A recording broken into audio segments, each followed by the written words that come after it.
The power-sharing agreement between the Scottish Green Party and the SNP has been cancelled. It comes after the administration decided to halt the prescription of puberty blockers to those under the age of 18 and to drop important climate targets. A minority government will now be formed by the SNP. First Minister Humza Yousaf will face a vote of no confidence, according to the Conservatives. Opposition parties are also urging Mr. Yousaf to call for elections. If the SNP hopes to get its ideas approved by the Scottish Parliament, it will need to win over some opposition MSPs in order to form a minority administration. At Holyrood, the SNP has 63 of the 129 seats, too short of an overall majority, while the Greens have 7. Labour has 22 seats, while the Scottish Conservatives hold 31. Following the 2021 Holyrood election, the two parties signed the Bute House Agreement. First Minister Humza Yousaf announced that he had officially told Ms Slater and Mr Harvey that the arrangement had been cancelled. Before an emergency cabinet meeting, Ms Slater and Mr Harvey were seen leaving Bute House, the official residence of the First Minister in Edinburgh. The SNP, according to the Greens, sold out future generations. Under the terms of the agreement, Green backing for the government's initiatives in Scotland was exchanged for junior cabinet roles for Mr Harvey and Ms Slater. Both are going to quit their jobs now. Expressing gratitude to them for their support of the Scottish Government, Mr Yousaf stated that the SNP would collaborate with the Greens, where we can, and, in the national interest. The Bute House Agreement was intended to provide stability to the Scottish Government and it has made possible a number of achievements, he stated. However, it is no longer ensuring a stable arrangement in Parliament, therefore it has fulfilled its role. The events of recent days have made that clear and therefore after careful consideration I believe that going forward it is in the best interest of the people of Scotland to pursue a different arrangement. The Scottish Greens declared last week that a vote on whether the party should continue to govern alongside the SNP would be held by its members in the upcoming weeks. Former co-leader Mr Harvey had declared he would step down if the party decided to vote to terminate the deal, but on Thursday he changed his mind, saying he would save his remarks for another day. Mr Harvey called the First Minister's move a total U-turn from recent days, while addressing reporters in the garden lobby of the Parliament. He said, "Do you think the current government will still be in place for the next budget?" In response to a question about whether the Scottish Greens would work with the government as closely on issues like the budget. In the meantime, Ms Slater charged the SNP of selling out future generations, and called the termination of the Bute House Accord a political cowardice. In addition, she expressed confidence that, had the poll taken place, Green Party members would have voted to keep the party in power. Neither they nor the SNP members will have that opportunity, she declared.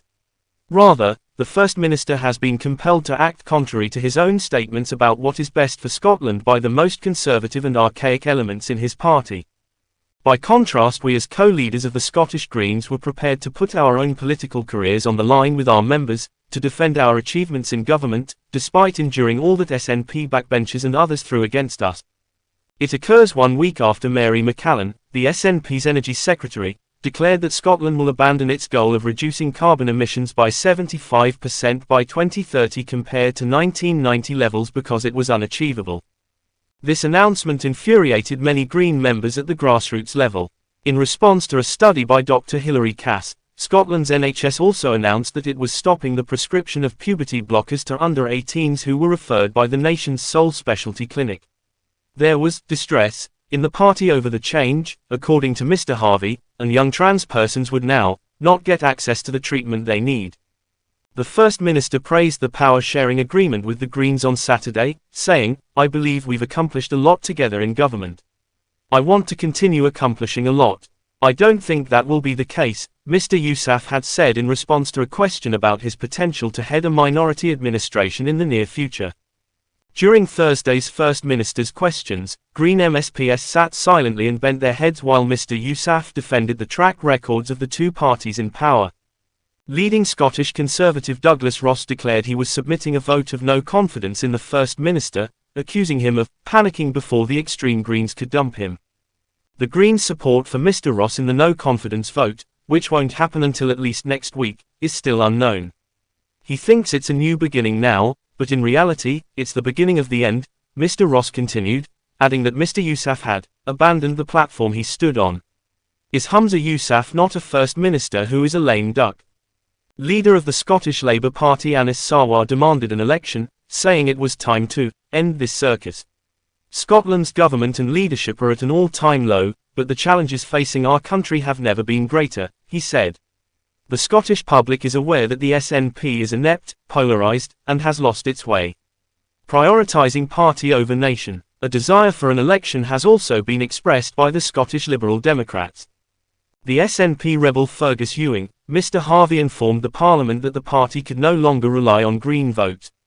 Mr Harvey then asked Mr Yousaf who he believed he had most pleased, Mr Ross, the former SNP leader and First Minister who now leads the Alba Part, or Mr Salmond. He responded, which of them does he think he can rely on for a majority in Parliament now? Vocal opponent of the SNP Greens alliance Kate Forbes, a previous SNP leadership candidate, stated on X, formerly Twitter, that she thought the SNP is most electable as a broad tent, representative of the nation, and that government is most effective when its priorities match the public's.